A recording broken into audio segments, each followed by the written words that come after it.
The New York Jets have interviewed general manager candidate Thomas Dimitroff, and this could change everything for the New York Jets, as Dimitroff has had a lot of success through the NFL draft. And also, we have a major update on Jets potential head coach Mike Vrabel, and we're going to break it all down. What's up, guys? Welcome back to Jets Digest. It's Chris and Matt here, and we're going to jump right into things as we always do. And if you guys like the content, make sure to subscribe. It helps us out a ton. 18% of viewers are subscribed, but we're here to talk about football, so let's jump right into it. Now, on top of that, the Jets, as we now know, have interviewed Thomas Dimitroff. He was their first interview, and he was the Falcons general manager from 2008 to 2020, making a long stint there. And since then, he's been out of the league, working for an analytics company that he had a hand in creating. And that's just, it's a very interesting thing to think about with a guy like that, who, though he's been out of the league for a few years now, at the same time, Thomas Dimitroff is someone who had a lot of success, especially with the NFL draft. So let's jump into it, Matt. I mean, something to quickly also mention is the fact that the Jets, we know that they interviewed John Robinson today as well, but we talked about John Robinson for like 15 minutes yesterday. I don't think you guys need more John Robinson talk. We get it. Drafted Derrick Henry, drafted A.J. Brown, traded A.J. Brown. Titans were fairly successful, second winningest general manager in Titans history with 69 wins, which is pretty funny. But let's talk about, that's enough John Robinson for a little bit. Now, looking at Thomas Dimitroff, as mentioned by the New York Jets who announced this, Thomas Dimitroff was the Patriots director of college scouting from 2003 to 2007. He served as the Atlanta Falcons general manager from 2008 to 2020. So the man knows how to get a GM job, and he knows how to keep a GM job. He's a 28-year veteran of the NFL and was recognized as the NFL Executive of the Year in his first year ever as a general manager, and then once again in 2010. Now, on top of that, his first draft ever with the Falcons, he drafted Matt Ryan out of Boston College, number 3 overall. From 2008 to 2012, the Atlanta Falcons had 5 consecutive winning seasons and went to the playoffs 4 times while claiming the NFC South division title twice. Then, after changing coaches from Mike Smith to Dan Quinn, the Falcons advanced to the Super Bowl at the end of the 2016 NFL season and the divisional round of the playoffs in January 2016 and 2017. Thomas Dimitroff has been a wildly successful general manager when it comes to drafting, and he's made some good hires in his time. And also, something to highlight is the fact that his tenure in Atlanta included a blockbuster trade in 2011 when he packaged 5 draft picks to the Cleveland Browns to select Alabama wide receiver Julio Jones, a generational talent, with the number 6 overall pick. When Jones left Atlanta in 2021 in a trade to the Titans, that era kind of ended, and the future Hall of Famer left as the franchise's reception and yardage leaders and is number 2 in touchdown receptions. His 99.5 receiving yards per game at that point were the best per game average in NFL history. Thomas Dimitroff, the man clearly knows how to draft. Now, Matt, we will talk about some of the misses that you highlighted directly before we filmed this. And honestly, just looking at the way he drafts, that's someone who you got to trust. I think something, and this happens throughout most sports, a good telltale sign of how good a general manager is how often they're hitting on draft picks. Now, I get it. Julio Jones, it's not like, whoa, what an idea. Who could have thought of that one? But he has had success, and in the draft, he gave up a lot to trade up for Julio Jones, which is totally worth it. Yeah, they didn't get a Super Bowl, but they were 25 points away from it. That's not Julio's fault. It's one of the most forgotten plays in NFL history, NFL Super Bowl history, but he made that insane toe tap catch that should have put them ahead. Unfortunately, it didn't because, they blew it. But he's made some even more great picks outside of that. Desmond Trufant in the first round, lockdown corner. Also took Jake Matthews, left tackle, also another great pick. We talked about the Julio Jones pick, the Matt Ryan pick. Those are great draft picks he's made. But an important thing that he did as GM is the offensive coordinator that he hired. Kyle Shanahan, when they went to the Super Bowl, was the offensive coordinator for the Atlanta Falcons. Yes, that Kyle Shanahan, San Francisco 49ers head coach Kyle Shanahan, offensive genius Kyle Shanahan. That's the guy that Dimitroff found for the Falcons. Imagine who he could find for the New York Jets. Now, they call it the Shanahan coaching tree because of his father, Mike Shanahan, but I know it's not the most difficult thing in the world to go, oh, the guy's son is also, great on offense as well. I know it's not the most difficult scout in the world there to figure out that he's going to be good at it. But he could definitely find another offensive mastermind like that for the New York Jets, which is what everyone's looking for. So that's why I'm super excited about this hire, because we always talk about how GMs, like all the guys that we're looking at, they got fired from somewhere. But this guy was the GM for 12 years. They're all hired to get fired. Eventually, they're all going to get fired. 12 years is really, really good. I understand that he didn't win a Super Bowl, but he made a lot of good moves, and I really think this could move the Jets franchise in the right direction. And I really think this is a guy. I love the fact that his background comes from scouting. I think he could find more good draft picks for the Jets and hopefully find really good coaches for the Jets as well. Something I do want to highlight very quickly also about Dimitroff is I don't mind the fact that he's working for a scouting department, not a scouting department, sorry, an analytics department. I mean, coming from the scouting tree, analytics have become so important as time has went on. And you see that the number one success rate, and this is across sports for the most part, the number one success rate of general managers, they were usually scouts. Usually scouts are the guys who get the chance to interview for GM jobs because their whole thing is finding talent. What's the number one job as a GM? Put together a talented team. Now, I think also him running an analytics department is huge. Something, and the only reason I bring this up, as some of the people on this know, I do run Knicks Digest, and something I preach about the New York Knicks is the fact that this was a team in the gutter. Absolute dumpster fire. Matt, you're a Knicks fan as well. You understand that. For 7 years, the Knicks hired a former scout, not a scout, sorry, they hired a former agent, but he got a massive scouting department. Their assistant GM, an elite scout, who is now one of the best assistant GMs in basketball. And as well with all this, they have the biggest analytics department in all of the NBA. If Dimitroff gets the job, and as of right now, obviously there's going to be a litany of other candidates, but say Dimitroff gets the job, I would expect him to get one of the biggest analytics departments in football. I truly believe heavily in sports analytics. I think there's a reason why there's been this analytics revolution. I don't think they're a fake thing. I trust the eye test as well. I'm not just fully the math, but the math rules all, but a lot of sports is math, and analytics is a pretty good thing to have.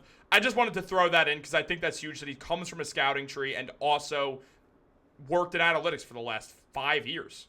I like it too because analytics really matter. We see it on every broadcast every Sunday. They're always talking about analytics. You should do this here, that here. What's important about analytics is you need to know what the analytics are telling you to do.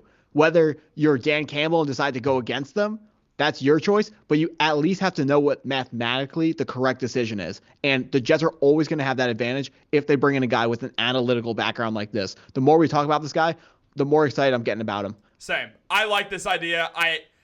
As I said, litany of other candidates are going to get offers, but right now, especially because an analytics department, sort of an analytics department, also a media team, is kind of aiding the Jets in the search, I will just say now, I would really not be shocked if Thomas Dimitroff becomes the Jets GM, and I would be perfectly fine with that. Good track record. But we do have something else to talk about. A guy who's been linked to the Jets nonstop is Mike Vrabel, former head coach of the Tennessee Titans, and we have an update on him. As mentioned by Albert Breer of Sports Illustrated, former Tennessee Titans head coach Mike Vrabel is one of the Bears' top options for the head coaching job. Vrabel led the Titans from 2018 to 2023, and Tennessee appeared in the playoffs 3 of those 6 years that he coached there, and they even played in the AFC Championship game in 2019, losing to the Super Bowl champion Kansas City Chiefs, and losing to Patrick Mahomes is not something that you have to really, harp on. It's Patrick Mahomes. The Chiefs are a great team, great coach. There's a reason why they've become this dynasty, and he was fired after that 6-11 season. But something else to note is that if Vrabel is hired in Chicago, he prefers Tommy Rees, who is the Browns pass game specialist. Vrabel works as an advisor to the Browns right now, or former Las Vegas head coach Josh McDaniels as his offensive coordinator, who was in New England. I almost said Indiana for no reason. And obviously Vrabel has the New England connection as well. McDaniels worked as the Patriots OC for many seasons, as we know. One of the top head coach candidates for many, many years before it didn't really work out with the Raiders. So that's just an interesting tidbit to go off of. But here's another thing. According to Connor Hughes, it seems like Mike Vrabel's also the Jets' favorite for the head coaching job. So to see that the Bears also want him is not great. And Matt, just a little thing to top it all off, because I could see it. I could see it. You want to go on a little monologue right now. Dan Orlovsky also mentioned that Mike Vrabel, it seems like he's really eyeing that Ohio State job. I mean, he lives in Ohio right now for the Browns job. Looks like he's eyeing that. Dan Orlovsky seemingly hinting at that's what's going to happen on McAfee's show. Lot to unpack there. Yeah, so let's start with the Chicago Bears job. He has a personal connection with Bears GM Ryan Poles, so that's why he's being increasingly linked to that job as well. Of course, the Chicago Bears are a really attractive opening to a head coach because they have Caleb Williams, an all-world talent at quarterback. If I was a coach in this coaching cycle, I don't know how I don't pick that team. Caleb Williams, Rome Odunze, they got Cole Kmet, DeAndre Swift for 2 more years, and DJ Moore under contract for 3 or 4 more years. I don't know how you turn that offense down. It's going to be tough because they are bringing all that to the table, and the New York Jets are bringing the New York Jets to the table. So that's not good news for us. Although I like the fact that he has options, because we talk about how the Jets usually get the bottom of the barrel option, the guy who didn't have any other offers. And it's important to see that Vrabel does have more options than just the Jets, so he can pick someone else if he doesn't want to go with the Jets. And we don't get stuck with a guy who thinks, oh, it's the Jets or nothing. We would get a guy that if it was Vrabel, we would know he's coveted somewhere else. So we would know that he chose the Jets because it's a good fit for him and it's a job that he really wants to do. So that's a problem. As for him being the favorite candidate for the New York Jets, this is a little bit strange because I would have thought that Woody Johnson would want Ben Johnson from the Detroit Lions, the offensive coordinator, over Mike Vrabel, seeing how we haven't had an offense in like a decade. So I would have thought he would want an offensive mind. But this might just be news that's coming out because we can't talk about Ben Johnson. So Ben Johnson might still be the secret favorite, and I would not be surprised at all if that was the case. Now, onto Ohio State. There is a very real chance that Ohio State job is going to be open this year. Right now, they have coach Ryan Day, who he's paid highly, but he's lost 4 games in a row against Michigan. And if you go to Ohio State or Michigan, the number 1 game every single year is the game. The rivalry is called the game. Everyone knows what it is. You never have to ask, what's the game? You know it's Ohio State, Michigan. Ryan Day this year walks into his home field at Columbus and somehow loses to a ragtag group of Michigan. Honestly, nobody's. They were down all their best players. Don't have a quarterback. Inexcusable to lose that football game. This weekend on Saturday, they're facing Tennessee.